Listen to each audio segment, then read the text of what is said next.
Hello, in today's video I'm going over setting up in your writing.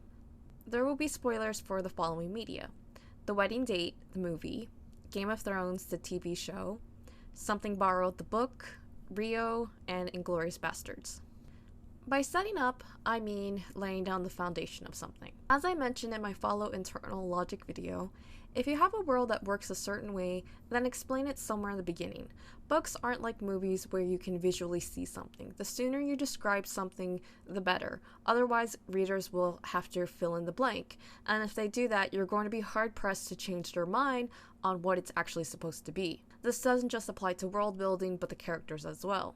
For example, if you don't describe the character having red hair until chapter 5, and the reader imagined that person as a blonde, they're most likely going to ignore any mentions of red hair and keep thinking that they have blonde hair. For the world building example, if there's cyborgs, flying cars, and mechanical animals all over in the world, but you never mention any of this until chapter 8, the reader is going to do a double take, probably something along the lines of, wait, I was supposed to imagine the world like this the whole time? Which will break immersion, and that's a big no-no. And this segues into my next point, believability, which I also made a video on that. If you establish things early, it makes it a lot easier to swallow.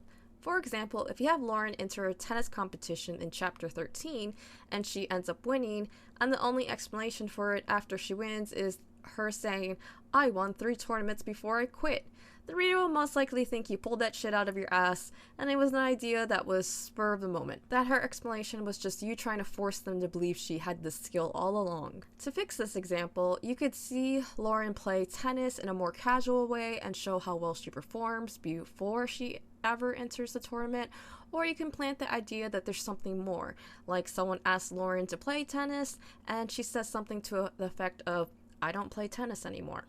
And this leads on to my next point, payoff. If you want a big reveal, something that has a great payoff, you would need to properly set it up. In The Wedding Date, if you haven't seen that movie, I would highly suggest watching it. But in the movie, you have the main character, Kat, who has to attend her sister's wedding, and her ex-fiancé is the best man. You find out early that Kat's engagement was called off by her ex, and it was very sudden and seemingly for no reason. In the first 5 minutes, you see she's still haunted by this former relationship, and you continue seeing how it pains her and it stresses on how sudden and unexpected the breakup was. This is the initial setup. Then you see her cousin being overly hostile towards Kat's ex, and this sprinkles the hint that maybe she knows something. You see how Kat's sister is selfish and had bouts of jealousy, and there's one moment where Kat's sister says to her, "I shouldn't be allowed to get married." Clearly something is eating away at her. Then you see a heated argument between Kat's sister and Kat's ex. Throughout the movie, Kat's ex had been trying to come clean as to why he dumped her, and he finally tells her that he cheated on Kat with her sister, that he continued having sex with her, and that he's in love with Kat's sister. Boom! Kat is devastated to find this out, followed by her cousin saying, "Oh my god, he told you, hasn't he?" Kat naturally responds with, "You knew?" Another blow that Kat's cousin knew and didn't tell her. When the sister sees that Kat knows, she's angry at Kat's date, saying, "I can't believe you told her." Another blow, and Kat is left feeling like the world is falling apart. To recap, it was stress how Kat didn't know the reason why her engagement was called off, and when she finally found out, along with the other circumstances, it was, at least to me, a very satisfying payoff. Now, to go to the other end, in the TV show Game of Thrones, from episode 1, the identity of Jon Snow's mother was built up. Finally, we find out that Ned wasn't Jon's father, that Jon Snow is actually the son of Lyanna Stark and Rhaegon Targaryen. And that's pretty much it. Yes, Sansa tries to persuade Jon to be king, but he doesn't want it. Daenerys thinks that he wants to be king now, but she's his queen. And all we get is Jon repeatedly saying, "I don't want it. You're my queen." Sorry. I believe this failed for a few reasons. One, Rhaegon Targaryen wasn't properly established in the show. At least for me, when he was revealed as the father, I was like, who's that? And the other reason why I think this failed was because it went nowhere. Jon's lineage was revealed to all and then dropped like it didn't matter in the slightest. I'm going to read a passage from Gary Provost's book, Make Every Word Count. You may have heard somewhere that if there's a gun on the wall in chapter 1, it should always be fired by the last chapter. That's not literally true, but the idea behind it is correct. If there's a gun on the wall in chapter 1, the reader should, by the end of the book, have some idea of why you mentioned it, but didn't, for example, mention the color of the rug. Maybe the gun will be used to shoot somebody in chapter 7. Maybe the gun is an expensive make and you're trying to convey a sense of affluence. Or maybe you're trying to characterize somebody as having a guns collector mentality. Or the gun is the only object a young woman has that belonged to her father. Or the gun is covering a button on the wall that opens a secret door. The gun certainly doesn't have to be fired, but there should be some reason why you put it in there in fiction or why you chose to mention it in nonfiction. If that sounds familiar, I did read it in my show versus tell video. But back on topic. If you're going to stress that something is important, actually make it important. Have it have meaning or a satisfying payoff.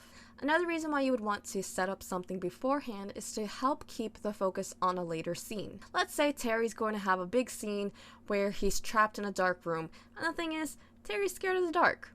If you establish this fear earlier on in the story, it'll help keep the tension of the scene focused on him being scared instead of splitting it with that and having to explain his deep-seated fear of the dark as well. On a similar vein, when laying down the groundwork, it can help develop a character. If you think back to the fear example, imagine all the ways that fear can manifest, affect someone's every day-to-day life. Naturally, those things would add another layer to Terry. In regards to repetition, I would say if you're making a foundation of something, you'd need to repeat it occasionally throughout the story. In the movie Rio, there's a macaw named Blue, and he can't fly. You see him attempt to fly 3 times, and he fails. Then, when he tries one last time, he succeeds. Part of the reason why the moment when he's finally able to fly feels satisfying is because we see how much he had failed. That base foundation was reinforced by showing his attempts multiple times. At the other end of the spectrum, when I was reading Something Borrowed, there's a character named Ethan that was mentioned at the beginning, and then he doesn't get brought up again until close to the end of the book. By the time he was mentioned again, I was left thinking, who the fuck is this guy? Where did he come from? It wasn't until my second reading of the book that I realized that he did get mentioned at the beginning. So, although he was set up in the story beforehand, what essentially happened was, hey, stick a pin on this and remember it for later. I think remembering this character failed because A, it was only mentioned the one time at the beginning, and B, I was thrown so much useless information that I didn't think he was important. I'm not saying the stick a pin on it method doesn't work. In the movie Inglourious Basterds, somewhere in the beginning, you see Brad Pitt's character mark up an enemy soldier. At the end of the movie, he does the same thing to another soldier. The reason why this pin works is because I believe it was done in a more memorable way. On to the advice portion of this video. Well, more advice. First would be to establish something as early as possible. Now, I'm not saying you have to cram everything into chapter 1, which I highly suggest you don't do that. The reader doesn't need to know the character's complete back history, everything that's going to happen throughout the story, and an encyclopedia of the world right off the bat. If you were to do that, well, it would most likely be info dumpy and doesn't leave much room for the rest of the story. My suggestion is to figure out what's the order of importance of the things that are going to happen in your story. Start off with the most important aspects, then gradually work your way through the list. Speaking of important things, I would also say the more you stress the importance of something, the grander the payoff should be. And I think that about covers everything I was going to say. Thank you for taking the time to listen to my video. I hope it was helpful. Don't forget to wear sunscreen, and I hope to see you again. Bye for now.